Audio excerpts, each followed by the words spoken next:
Hello friends and students, good morning, सुप्रभात, नमस्कार। तो dear students, today I discuss about the topics how to preparations for different type board examinations।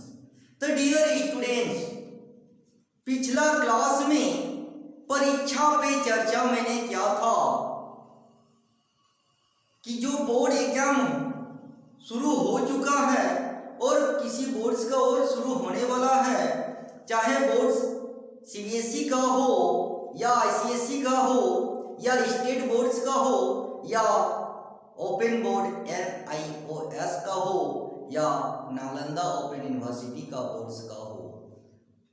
तो dear students, पिछला class में मैंने बताया था कि चाहे वो डिफरेंट टाइप का सैंपल पेपर हो या डिफरेंट टाइप का राइटर का बुक्स हो या इंस्टीट्यूशंस का हो, तो आप लोगों को इस समय more books more sample paper पढ़ने की जरूरत नहीं है।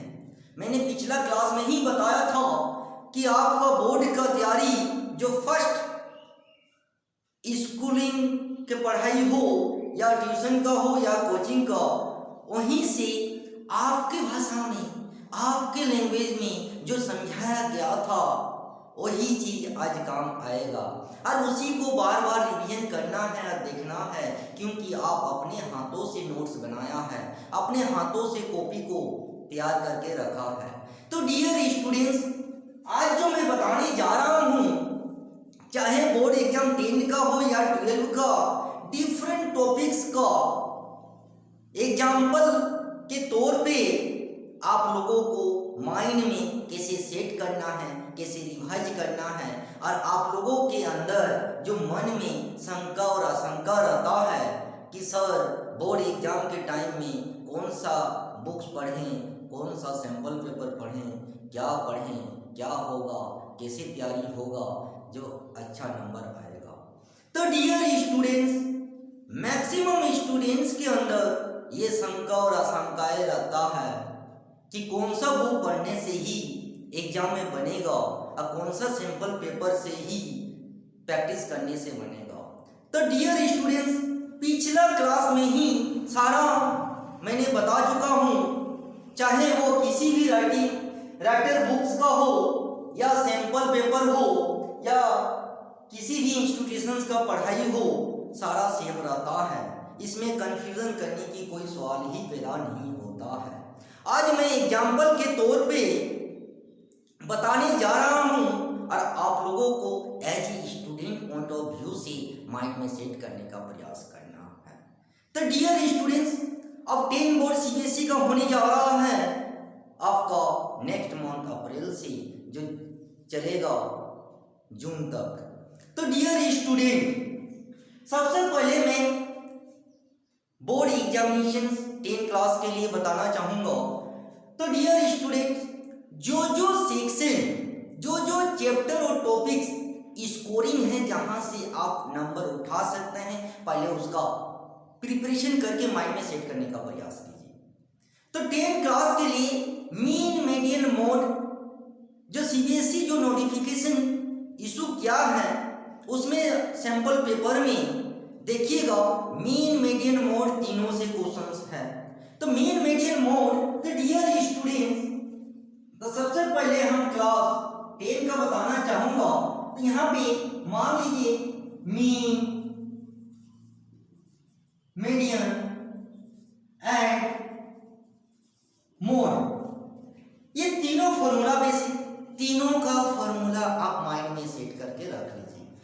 मीन का दो आपका पढ़ना है सब, एक डायरेक्ट मेथड, एक एजुमिन मेथड, और मीडियन का जो फॉर्मूला है वो एंड मोड का जो फॉर्मूला है, तीनों का फॉर्मूला माइंड में सेट कर लीजिए। और चाहे आपका बुक एनसीईआरटी का हो या आरएस अग्रवाल का हो या आरडी शर्मा हो या एमएल अग्रवाल हो या दास गुप्ता हो या एनआईओएस का प्रिंटेड बुक हो, सभी बुक में आपका मीन मीडियन मोड जो सेम है। तो मोर बुक मोर कंफ्यूजन, क्योंकि चीज वही है, मेथड भी वही रहेगा, लेकिन लिखने का जो स्टाइल होता है डियर स्टूडेंट सबका अलग अलग होता है। तो मतलब क्या हुआ, मीन मीडियन मोड से जो क्वेश्चन पूछा जाता है वो दो टाइप का होता है। एक मिसिंग केस रहता है जिसमें एक्स या तो वाई या तो पी या तो कुछ मिसिंग आपको पूछा जाएगा, चाहे वो मीन का हो या मीडियन का हो या मोड का हो वो। और नॉन मिसिंग वाला जिसमें नॉन मिसिंग रहेगा, डायरेक्ट वैल्यू दिया रहेगा, उसका फॉर्मूला लिखना है और फाइंड आउट कर देना है। तो डियर स्टूडेंट मेरे करने का मतलब है जो आप पहला काम किए हैं, यदि आप एनसीईआरटी का ही काम किए हैं तो आप बार बार एनसीईआरटी का ही देखिए। जो स्टूडेंट RS अग्रवाल से किया है तो बार बार अपना कॉपी निकालिए, अपना ही कॉपी बार बार मीन मीडियन मोड दो टाइप का क्वेश्चन, एक मिसिंग एक नॉन मिसिंग देखिए। वो ज़्यादा से ज़्यादा ना सैंपल पेपर ना ही डिफरेंट टाइप का बुक पढ़ने की वो जरूरत नहीं है। जब आपको पता है कि मीन कैसे बनेगा, वही चीज़ एनसीईआरटी में है, जो एनसीईआरटी में है, जो वो RS अग्रवाल में भी है, RT शर्मा में भी है, ML अग्रवाल में भी है, दास गुप्ता में भी है, NNIS प्रिंटेड बुक में भी है। आपका स्कूल के जो टीचर पढ़ाए हैं वो भी वहीं से पढ़ाए हैं, चाहे वो एनसीईआरटी पहले फॉलो किया जाता है तो एनसीईआरटी से बताया है, वही चीज सैंपल पेपर में भी रहता है, चाहे वो ट्यूशन में हो या कोचिंग में हो या सेल्फ स्टडी हो, चाहे वो स्कूल एंड कॉलेजेस का हो। तो डियर स्टूडेंट जो काम आप स्वयं किए हैं, जो स्कूल के टीचर द्वारा बताया गया है, जो ट्यूशन किया है ट्यूशन के सर जो बताया गया है सर के द्वारा, या कोचिंग हो या सेल्फ स्टडी हो, जो काम अपना कॉपी में किए हैं उसी को बार बार देखने का प्रयास कीजिए, उससे ज़्यादा माइंड में सेट रहेगा और आपका रिवाइज कम से कम करने की जरूरत पड़ेगा। एक पूरे बुक आपका एक ही दिन में रिवाइज हो जाएगा यदि आप अपना सेल्फ कॉपी को रिवाइज कीजिएगा। तो डियर स्टूडेंट यहाँ से मीन मीडियन मोड आपका स्कोरिंग है, यहाँ सिर्फ फॉर्मूला में से सिर्फ मीन का एक डायरेक्ट मेथड होता है, एक एजुम मीन मेथड होता है। मीडियन का जो फॉर्मूला है L + n/2 - EF/F × H, उसी तरह मोड का ही जो फॉर्मूला है, सिर्फ मोड का फॉर्मूला मीडियन का फॉर्मूला मीन का दोनों फॉर्मूला माइंड में सेट करना है और अपना कॉपी को बार बार देखना है। दो ही टाइप का क्वेश्चन जो सीबीएसई जो नोटिफिकेशन इशू किया है अपना सैंपल पेपर में, तीनों दिया हुआ है, इसके मतलब है कि मीन मीडियन मोड से रहेगा ही क्वेश्चन। क्लियर। उसके बाद आते हैं quadratic equation number 2। Quadratic equation में देखिएगा स्टूडेंट, इसमें आपका सॉल्व या तो बाय क्वाड्रेटिक फॉर्मूला से करना है या तो फैक्टराइजेशन मेथड से। तो वो आपका सभी बुक्स में है, जो बुक्स में जो काम आप स्वयं किए हैं वही चीज सभी बुक्स में भी मिलेगा, सभी सैंपल पेपर में भी मिलेगा। तो इसीलिए मोर सैंपल पेपर मोर बुक के कंफ्यूजन में नहीं जाना है। डियर स्टूडेंट आप अपना कॉपी में जो काम किए हैं उसी को बार बार देखना है, इसी में 100% रिजल्ट आएगा और 100% आपका कॉन्फिडेंस के साथ एग्जाम हॉल में बना पाइएगा। नहीं तो मोर बुक मोर सैंपल पेपर के चक्कर में रहने से रिजल्ट खराब होता है, क्योंकि सभी का लिखने का स्टाइल जो होता है अलग अलग होता है, लेकिन फॉर्मूला प्रोसेस मेथड उसका जो रूल्स होता है सेम रहता है। तो डियर स्टूडेंट तो क्वाड्रेटिक से सॉल्व एक्स या तो आप फैक्टराइजेशन मेथड या तो क्वाड्रेटिक फॉर्मूला के माध्यम से सॉल्व करना है, तो उसको देखना है। नेक्स्ट नेचर ऑफ रूट्स जो होता है वहां से के फाइंड करने के लिए कहा जाता है, जो डिस्क्रिमिनेंट d = b² - 4ac होता है, उसी के तहत आपका इक्वेशन दिया रहेगा क्वाड्रेटिक इक्वेशन, वहां से के फाइंड करना है, वो आप लोग को देखना है, वहां से भी क्वेश्चन आता है। उसके बाद वर्ड्स प्रॉब्लम आता है। वर्ड्स प्रॉब्लम में आपका एज बेस से रहता है, बोट रहता है, and time distance and speed से रहता है, एंड टाइम एंड वर्क इतना और मेंसुरेशन का, यही 4-5 को यदि आप माइंड में सेट कर लेते हैं और उसी को बार बार देखते हैं तो माइंड में सेट रहेगा, तो इजीली आप लोग वर्ड्स प्रॉब्लम 4 क्वाड्रेटिक इक्वेशन का इजीली फाइंड आउट होगा। तो यहाँ पे क्वाड्रेटिक इक्वेशन में ज़्यादा कुछ करना नहीं है, एकदम सिंपल है। फिर नेक्स्ट आते हैं एपी का। एपी में भी दो है, n terms of AP and sum of AP. Sum of AP का दो फॉर्मूला है, n टर्म्स ऑफ एपी का एक फॉर्मूला है जो होता है an equal to a plus n minus 1 into d, number 1। Number 2 Sn equal to n by 2 and 2a plus n minus 1 into d, and 3 Sn equal to n by 2 a plus l ही उसका an होता है। तो dear students, यहाँ से AP में भी एकदम आसान है, आपको यही तीनों फॉर्मूला आपको माइंड में सेट करके रखना है। चाहे आप जो स्टूडेंट जहाँ से किए हैं उसी को बार बार अभी देखने का प्रयास करना है, रिवाइज करना है। मोर बुक मोर सैंपल पेपर के चक्कर में नहीं जाना है। आप अपने कॉपी में जो काम किए हैं उसी को बार बार देखना है, क्योंकि यही फॉर्मूला आप एनसीईआरटी में किए हैं तो यही फॉर्मूला लगा है, यदि आप आर.एस. अग्रवाल में किए हैं तो यही फॉर्मूला लगा है, आर.डी. शर्मा से जो किया है वही फॉर्मूला है, वही प्रोसेस मेथड है। डिफरेंट टाइप सैंपल पेपर में भी वही चीज़ है। तो मेरे कहने का मतलब है, जब वही चीज़ है तो आपको डिफरेंट टाइप का बुक्स और सैंपल पेपर पढ़ने की जरूरत नहीं है। आप अपनी लैंग्वेज से जो आपको सिखाया गया है, आप अपने ही तरीका से जो नोटबुक किए हैं उसी को बार बार देखने से आपका रिवाइज भी जल्दी होगा और माइंड में सेट रहेगा। तो डियर स्टूडेंट, एपी में भी यही तीन फार्मूला लगता है, यही तीन फार्मूला को माइंड में रखना है। चाहे क्वेश्चन कैसा भी पूछा जाएगा, इसी फार्मूला में पुट करना है, सिंप्लीफाई कर देना है। Is it clear? अब नेक्स्ट आते हैं सर्कल। नेक्स्ट है आपका सर्कल। तो सर्कल्स में एरिया ऑफ सर्कल और नहीं पढ़ना है, आप लोगों को पढ़ना है tangent of circle. Tangent of circles में दो थ्योरम है और कुछ सम है, और वो सम में से एक डिस्टेंस इस टाइप का। नेक्स्ट है सर्कल्स। सर्कल्स में से ये जो सर्कल्स है और ये जो रेडियस है, और यहाँ पे length of tangent and distance, तो यहाँ पे ओ ए एंड बी, यहाँ से एक क्वेश्चन श्योर रहेगा डियर स्टूडेंट्स, क्योंकि सीबीएसई नोटिफिकेशन में देखिएगा एक क्वेश्चन यहाँ इसका थ्योरम और इसी टाइप का क्वेश्चन इशू किया है। तो इसके मतलब इस टाइप का एक सम और दो थ्योरम में से एक थ्योरम आने की संभावना है।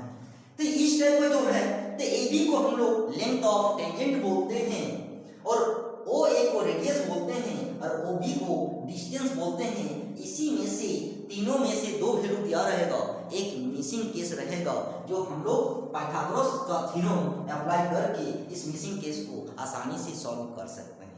जो आप लोग त्रिकोणमिति रेशियो में पाइथागोरस यूज किए थे, वही चीज यहाँ पे मिसिंग केस को निकाला जाएगा। और इसका दो थ्योरम है, एक थ्योरम आने की संभावना है, क्योंकि थ्योरम को इसलिए संभावना कहा जाता है, वो गारंटेड नहीं रहता है कि थ्योरम दे ही सकता है नहीं भी, लेकिन इस टाइप का मिसिंग सम श्योर रहेगा।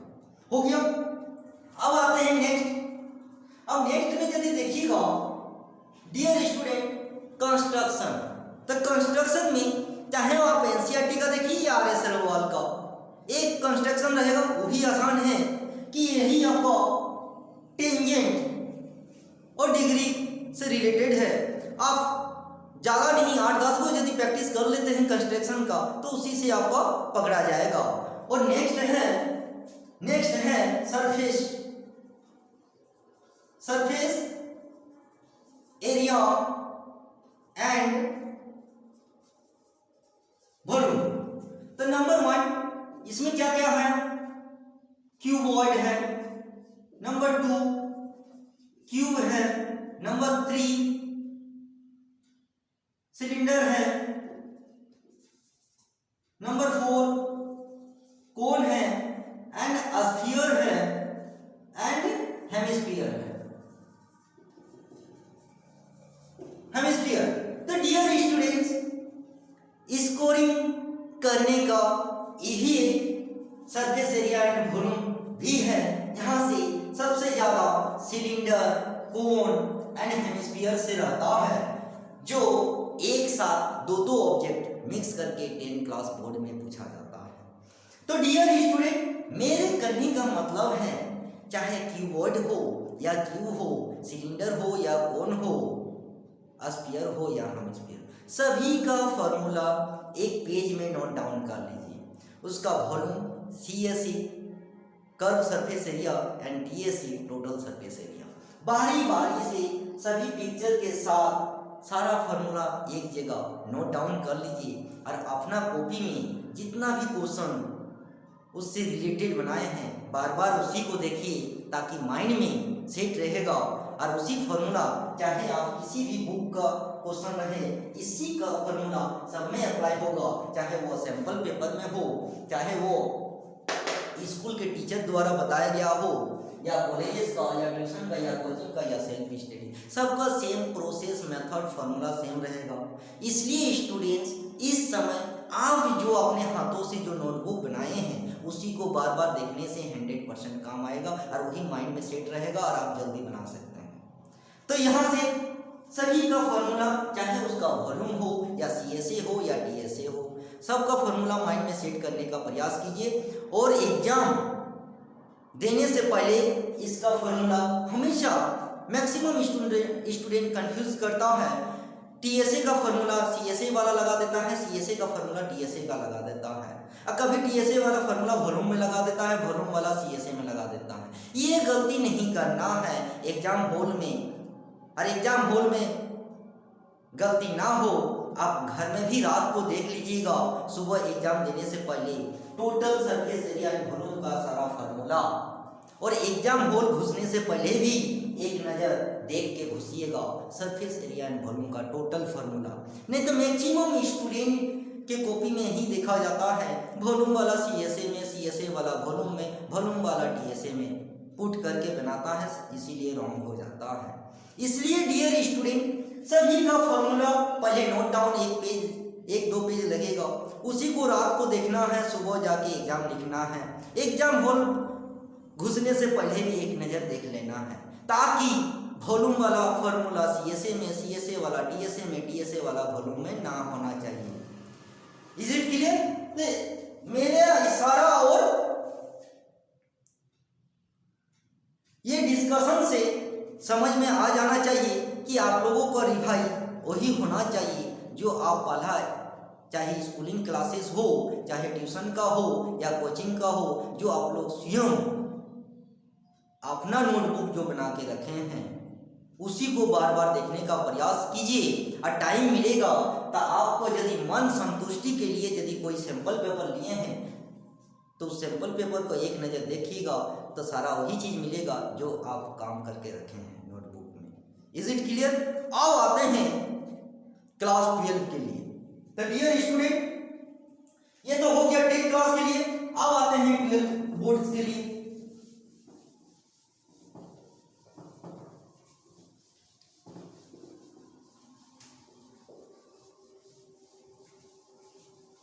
तो डियर स्टूडेंट्स, अब आते हैं क्लास 12।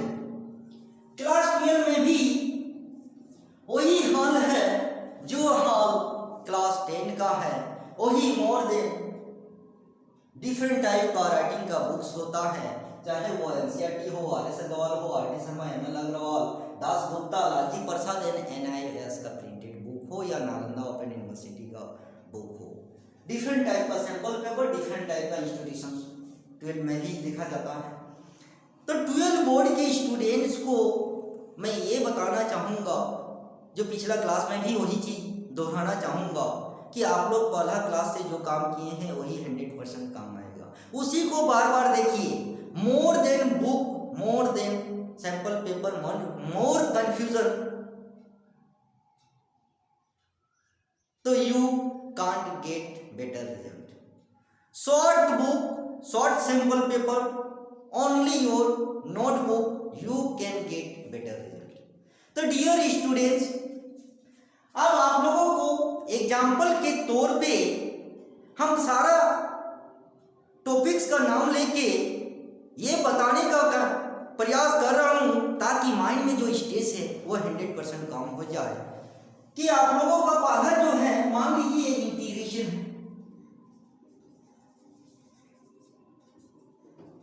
इंटीग्रेशन में डिफरेंट टाइप का है, इंडिफिनिट है, डिफिनिट है, उसमें मेथड भी है, substitution method, by parts method, partial fraction method and properties of different integration.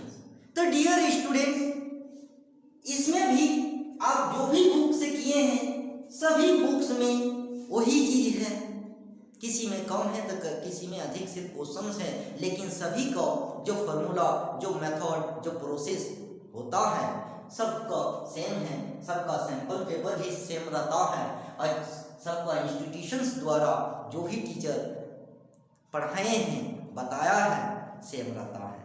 तो इसमें कंफ्यूजन की कोई सवाल ही नहीं पैदा होता है कि आपको क्या करना है क्या नहीं करना है इस टाइम बोर्ड एग्जाम के लिए। तो डियर स्टूडेंट्स, इंटीग्रेशन में आप यदि एनसीईआरटी से ही किए हैं अपना नोटबुक को उसी को 100% देखने का प्रयास कीजिए और मन संतुष्टि के लिए यदि आप सैंपल पेपर खरीदे हैं तो लाइटली एक नज़र देख लीजिए, तो आपको देखने से पता चल जाएगा वही चीज़ है जो आप एनसीईआरटी से किए हैं, जो आर.एस. अग्रवाल से किया है आर.एस. अग्रवाल में भी वही चीज़ है, जो आर.डी. शर्मा से किया है वही चीज़ है, सिर्फ क्वेश्चन किसी में कम किसी में अधिक है, लेकिन मेथड, फार्मूला, प्रोसेस सेम रहता है, लेकिन लिखने का जो राइटिंग होता है, जो स्टाइल होता है वो चेंज रहता है। इसीलिए स्टूडेंट को कन्फ्यूज़न होता है, ये इस टाइप का लिखा है वो इस टाइप का लिखा है, लेकिन माइंड में जब सेट कर लिए कि अरे फार्मूला तो ही है, खाली लिखने का स्टाइल अलग है। तो डियर स्टूडेंट, मेरे कहने का मतलब है इंटीग्रेशन का काम जो आप नोटबुक में 100% किए हैं उसी को बार बार देखने का प्रयास कीजिए। नेक्स्ट आते हैं इसमें application of integral. Application of integral, इसमें simple area of simple curve, double curve वाला तो इस साल नहीं पढ़ना है। सिंपल कर्व में दो मेथड होता है, एक एक्स एक्सिस के लिए वाई एक्सिस के लिए। सारा आपका वैल्यू दिया हुआ रहता है क्वेश्चंस में, चाहे वो नंबर 1 एक्स एक्सिस में कहा जाएगा तो A and B Y D X होता है, यदि वाई एक्सिस के लिए कहा जाएगा तो एल सी एंड डी इसका वैल्यू दिया रहता है and X and D Y. Equation दिया रहेगा वहां से वाई वैल्यू निकाल के पुट कर देना है, सिंपल इंटीग्रेशन कर देना है। ए और बी उसका lower limit and upper limit होता है, जिसका इक्वेशन एक्स रहेगा तो एक्स फाइंड आउट करके बिठा देना है, जिसका लिमिट का वैल्यू नहीं रहता है उस दोनों इक्वेशन से लिमिट का वैल्यू चाहे वो अपर लिमिट हो या लोअर लिमिट हो निकाल के पुट कर देना है। तो मेरे कहने का मतलब है डियर स्टूडेंट, आप एनसीईआरटी में यदि स्कूल के टीचर बताया है तो उसी को बार बार देखिए, यदि कोई टीचर भी किया है तो उसी को बार बार देखिए, जो कोचिंग में किया है कोचिंग वाला देखिए, जो सेल्फ स्टडी किया है। बहुत सारा ऐसा स्टूडेंट है जो रेगुलर क्लासेस स्कूल में रहता है तो वो सिर्फ सेल्फ स्टडी और स्कूल वाला या कॉलेजेस में है तो कॉलेजेस वाला दो ही चीज़ देखता है और उसको और मोर बुक और मोर सैंपल पेपर की जरूरत ही नहीं पड़ता है, वही टॉपर करता है। तो क्योंकि उसको समझ में आ जाता है बहुत जल्दी कि चीज़ तो वही रहता है, चाहे स्कूल में हो या कॉलेजेस में हो या ट्यूशन में हो या कोचिंग में हो या सेल्फ स्टडी। यदि आपका सिंपल सा यदि इंटीग्रेशन का लिया जाए एक्स के पावर n एंड dx तो इसका तो क्या होगा x के power n + 1 by n + 1 plus c। चाहे वो स्कूल का टीचर बताए या कॉलेज का टीचर बताए, चाहे ट्यूशन का हो या कोचिंग का हो या सेल्फ स्टडी, यही चीज आपको पढ़ना है, इसी से सारा बनेगा। तो डिफरेंट टाइप का जो भी बुक है यही चीज रहेगा, सैंपल पेपर में भी डिफरेंट टाइप का सैंपल पेपर हो यही चीज रहेगा। तो इसके मतलब यदि एवरी फंक्शंस में किसी का भी यदि सिंपल इंटीग्रेशन निकालेंगे तो आपका फार्मूला यही लगेगा, यदि इंटीग्रेशन ऑफ x का पावर n dx रहेगा तो क्या हो जाएगा x के power n + 1 by n + 1 plus c is called integration constant. तो मतलब मान लीजिए सिंपल सा इसी का एग्जांपल x के पावर यदि 3 रहेगा तो dx रहेगा तो x 3+1/3+1+c मतलब x के पावर 4/4 c हो जाएगा। चाहे आपका किसी स्कूल का टीचर बताए, चाहे कॉलेज का टीचर बताए, चाहे ट्यूशन का हो या कोचिंग का हो या सेल्फ स्टडी किए हैं या डिफरेंट टाइप राइटर का बुक हो या सैंपल पेपर हो, चीज यही चीज रहेगा। तो मेरे कहने का मतलब है इसमें कन्फ्यूजन का कोई सवाल ही पैदा नहीं होता है। यदि आप इस बात को समझ लिए हैं कि इंटीग्रेशन का ऑफ x के power n dx equal to ये चीज होता है, तो इसी से सारा अलजेब्रिक फंक्शंस का अप्लाई करके बना देना है। तो मेरे कहने का मतलब है डियर स्टूडेंट्स, इस टाइम में मोर देन मैक्सिमम राइटर का बुक फॉलो नहीं करना है, ना ही मोर सैंपल पेपर के जाल में फंसना है।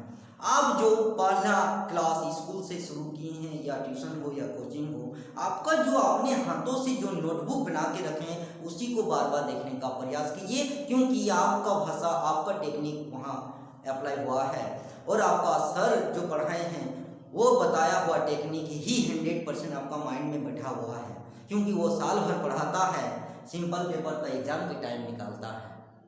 और जो राइटर का बुक है वो तो हमेशा रहता है पहले से ही। NCERT तो भारत सरकार का है, national council for education research training द्वारा डिफरेंट टाइप का जो रिसर्चर है वो तैयार करके पहले ही रख देता है। तो मेरे कहने का मतलब है डियर स्टूडेंट्स, आप जो पहला क्लास से शुरू किए हैं, साल भर जो अपना नोटबुक तैयार करके रखे हैं, टीचर के इंस्ट्रक्शन के द्वारा, टीचर के माध्यम से पढ़ाया हुआ चीज़ रहता है और आपको आपके भाषा में, आपके टेक्निक से, आपके लैंग्वेज में बताया हुआ चीज़ रहता है, आपके माइंड में सेट हुआ चीज़ रहता है। इसलिए डियर स्टूडेंट, उसको देखने से जल्दी समझ में आएगा और जल्दी आप किसी भी क्वेश्चंस को एग्जाम हॉल में सॉल्व कर सकते हैं। क्लियर? तो ये हो गया एप्लीकेशन। आगे है डिफरेंशियल इक्वेशन। डिफरेंशियल इक्वेशन का भी चाहे फॉर्मेशन ऑफ इंटीग्रेशन हो या सेपरेबल ऑफ इंटीग्रेशन हो, चाहे वो लीनियर इक्वेशन का फॉर्मूला हो, वो चीज़ वही रहता है। जो काम आप NCERT से किए हैं, जो काम RS अग्रवाल या RD शर्मा हो, ML अग्रवाल, दास गुप्ता किसी से भी किए हो, चीज़ वही चीज़ रहता है। सैंपल पेपर में भी वही चीज़ रहता है। तो डियर स्टूडेंट, मेरे कहने का मतलब है आप नोटबुक में जो काम किए हैं वही सब चीज़ में है, उसी को बार बार देखिए ताकि आप कॉन्फिडेंस के साथ, चाहे इंटीग्रेशन का हो या एप्लीकेशन ऑफ इंटीग्रेशन का हो, चाहे डिफरेंशियल इक्वेशन का हो या वेक्टर एनालिसिस का हो या 3D का हो या प्रोबेबिलिटी का हो, बेधड़क कॉन्फिडेंस के साथ कोई भी क्वेश्चंस को इजीली सॉल्व कर सकते हैं, क्योंकि आपका नोट जो बुक तैयार किए हैं, जो नोट कॉपी तैयार किए हैं, जो स्कूल के टीचर या ट्यूशन के teacher coaching and self study करके रखे हैं, वो आपका भाषा, आपका लिखा हुआ चीज़ रहता है और अपना चीज़ देखने से जल्दी समझ में आता है और वही 100% काम आता है। तो डियर स्टूडेंट, वेक्टर में भी आपका एंगल है, एक साइन थीटा के लिए एक कोस थीटा, वहाँ से एक क्वेश्चन आता है। एक प्रोजेक्शन वाला देख लीजिए, एक यूनिट वेक्टर देख लीजिए, चाहे वो डॉट प्रोडक्ट का हो या क्रॉस प्रोडक्ट का हो, इतना ही काम करना है वेक्टर एनालिसिस में। 3D में देखना है डिस्टेंस फार्मूला, डिस्टेंस से आपको कैसे, उसके बाद है vector equation and Cartesian equation, इतना ही चीज पढ़ना है। उसी को बार बार अपना नोट कॉपी देखिए, उसी से काम आएगा। आगे जाके प्रोबेबिलिटी का, प्रोबेबिलिटी में कंडीशनल है, कंडीशनल प्रोबेबिलिटी है, मल्टीप्लिकेशन प्रोबेबिलिटी है, जो कंडीशनल है वही मल्टीप्लिकेशन प्रोबेबिलिटी हो जाता है, और वही जब डिफरेंट टाइप का इवेंट जुड़ जाता है तो वो टोटल प्रोबेबिलिटी बन जाता है, और टोटल प्रोबेबिलिटी ही आगे जाके बायस लॉ में बदल देता है। तो ये सारा फार्मूला बेस है, प्रोबेबिलिटी सारा फार्मूला एक या दो पेज में लिख लीजिए और उसी को बार बार देखिए, और उसी फार्मूला के अनुसार ही सारा क्वेश्चन बनेगा, चाहे वो किसी भी राइटर बुक का हो या सैंपल पेपर हो, चाहे वो स्कूल के टीचर हो या ट्यूशन या कोचिंग या सेल्फ स्टडी किए हो। जो आप नोट कॉपी में किए हैं वही बार बार देखिए, क्योंकि वो आपको अपना हाथों से किया हुआ चीज है, जो आपका स्कूल का टीचर बताया गया है, जो आपका ट्यूशन का टीचर या कोचिंग का या सेल्फ स्टडी।